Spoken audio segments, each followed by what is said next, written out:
আদম আলাইহিসসালামের সাথে দেখা হয়েছে কার? মুসা আলাইহিসসালাম। তো মুসা আলাইহিসসালাম আদম আলাইহিসসালামকে বলছেন, আব্বাজান, আল্লাহ তাআলা এত কিছু জান্নাতে আপনাদেরকে দিয়ে রাখলো, শুধু একটা গাছ এটার কাছে যেতে না করলো, এটা না খাইলে হতো না? কেন? আপনি খাইছেন বলে তো আমরা দুনিয়াতে আইতেছি। আপনি দুনিয়াতে আসছেন, আমরা দুনিয়াতে আসছি, আইসাই যে ফেরাউনের কবলে পড়ছে, জ্বালায় মারতেছে। যুগে যুগে ফেরাউন, পুরুষ ফেরাউন, মহিলা ফেরাউন জ্বালায় শেষ করে দেয়। এক এক সময় এক এক ফেরাউন আসে। এই যে আমরা এখন কি করতেছি, জ্বলতেছি। আপনি কেন খাইলেন? এটা না খাইলে হইতো না। আপনার কারণে আমরা এই পেরেশানিতে পড়ছি। বুঝেন কি বলে? সমস্ত পেরেশানিতে পড়লাম কার কারণে? আপনার কারণে। কে বলতেছে? মুসা আলাইহিস সালাম। আপনি এটা কেন খাইলেন? হযরত আদম আলাইহিস সালাম বলতেছেন, আমি খাইছি, তোমারে কে বলছে এই কথা? বুঝছেন? মুসা আলাইহিস সালাম হলেন, আমি বলি আপনাদের বাবার ছেলেদের মধ্যে সাধারণত 2 নম্বর ছেলে যেটা হয় মাজ্জা, এটা চেতা টাইপের হয় সাধারণত। আল্লাহ তাআলা এটারে বানান শত্রু বাহিনী এসে যেন তার বাবার জমি টমি দখল করে নিতে না পারে।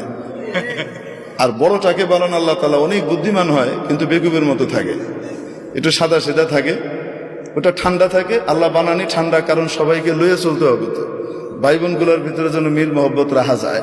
সাধারণত এই বুদ্ধিটা আল্লাহ তাআলা বড়টাকে দিয়ে রাখেন। আবার কখনো এটার বিপরীত ঘটে। ঘটে কি ঘটে না?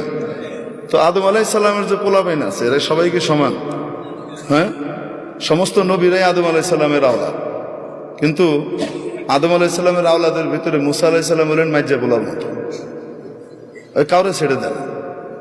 খোদ রসুল সাল্লাল্লাহু আলাইহি সাল্লাম যখন মেরাজে যান, সহিহ মুসলিমের হাদিস, যখন রসুল সাল্লাল্লাহু আলাইহি সাল্লাম কোথায় যান? মেরাজে যান। জিবরাইল আলাইহিস সালাম এক এক জায়গায় নিয়ে যাচ্ছেন। আপনারা বিরক্ত হচ্ছেন? আচ্ছা, নিয়ে যাচ্ছেন, এক এক আসমানে যান, এক এক নবীর সাথে দেখা হয় এবং মুসা আলাইহিস সালাম পরিচয় করিয়ে দেন। প্রথম আসমানে দেখা হয়েছে হযরত আদম আলাইহিস সালামের সাথে। রাসূলুল্লাহ সাল্লাল্লাহু আলাইহি সাল্লামকে পরিচয় করিয়ে দিচ্ছেন জিবরাইল আলাইহিস সালাম, হাদা আবুকা আদম, ইনি আপনার আব্বা আদম আলাইহিস সালাম, ফাসাল্লিম আলাইহি, ওনাকে সালাম দেন। এটা প্রোটোকল। তো হযরত আদম আলাইহিস সালামকে কি করতেছে? সালাম দিয়েছেন রাসূল সাল্লাল্লাহু আলাইহি সাল্লাম। আদম আলাইহিস সালাম উঠে দাঁড়িয়েছেন, সন্তানকে সম্ভাষণ জানিয়েছেন, মারহাবাম বিন নবিয়্যিস সালেহ ওয়াল ইবনিস সালেহ, ও আমার প্রিয় সন্তান, ও প্রিয় নবী, শুভেচ্ছা, স্বাগতম। দ্বিতীয় আসমানে গেলেন, ওখানে আরেক নবীর সাথে সাক্ষাৎ। তো বলছেন, আপনি সালাম দেন, আপনার ভাই অমুক। উনি সালাম দিলেন, উনি বলেন, মারহাবাম বিন নবিয়্যিস সালেহ ওয়াল আখিস সালেহ, ও আমার প্রিয় ভাই, ও আমার সম্মানিত নবী, আপনাকে শুভেচ্ছা, স্বাগতম। এইভাবে যেতে যেতে হযরত মুসা আলাইহিস সালামের সাথে দেখা 6 নম্বর আসমানে। কয় নম্বর আসমানে? 6 নম্বর আসমানে। তো বলছেন সালাম দেন। তো সালাম দিছে, ইনি কে? আপনার ভাই মুসা। সালাম দিয়েছেন। রাসূল সাল্লাল্লাহু আলাইহি ওয়াসাল্লাম বর্ণনাও করেছেন যে আমার ভাই মুসা তোমাদের মতো, তোমাদের মধ্যে অমুকের মতো দেখতে, কাসদি শানুআহ,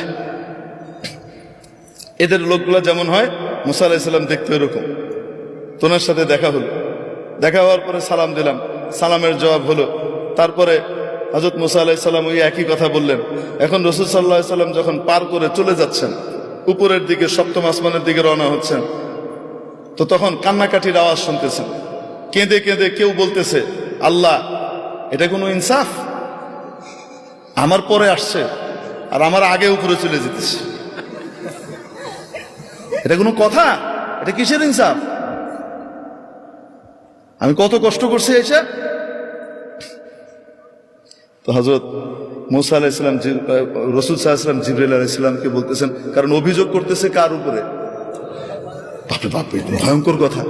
আল্লাহরে থ্রেট দিচ্ছে, এটা কিসের ইনসাফ করলেন? উনি বলতেছেন, এটা কি এরকম করে কথা কি কয়? রাসূল সাল্লাল্লাহু আলাইহি ওয়াসাল্লাম ঘাবড়ে গেছেন, এইরকম করে কথা আল্লাহকে কি কয়? তো উনি বলতেছেন, হাদা আখুকা মুসা, সাউতু মুসা, আপনার ভাই মুসার আওয়াজ। কি বলেন? কেউ তার রবের সাথে এইভাবে কথা বলতে পারে?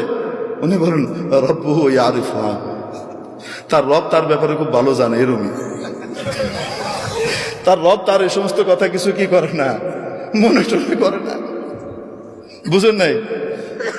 তো মুসা আলাইহিস সালাম কি সাধারণ নবী? সাতা নবী। ট্রিটমেন্ট শুরু হইতো ঘুষি দিয়ে।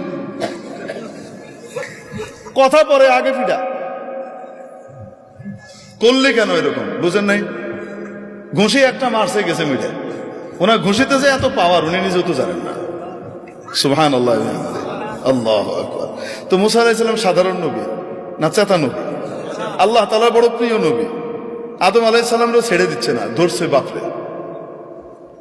বুঝতে পারছেন? বাবারে ধরে বলতেছে, আপনি এই জিনিসটা না খাইলে কি হইতো না?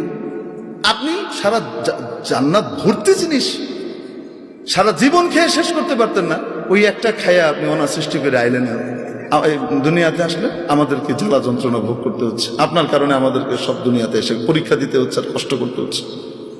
হযরত আদম আলাইহিস সালাম তো তার রব যেহেতু ওনার বান্দার এই ভাষা সম্পর্কে বুঝে, তো বাপও তো বুঝে, তো বাপও রাগ করতেছে না, চপ বেয়াদব কোথাকার, তুই আমার লগে এভাবে কথা কস, এটা কইতেছে না। বাপ ঠান্ডা, বাপ বলতেছে, আমি এরকম করে খাইছি তাই আমাকে দুনিয়া আসতে হয়েছে, তোমরা এসো। কে বলছো তোমাকে এটা? তুমি ছিলা তো?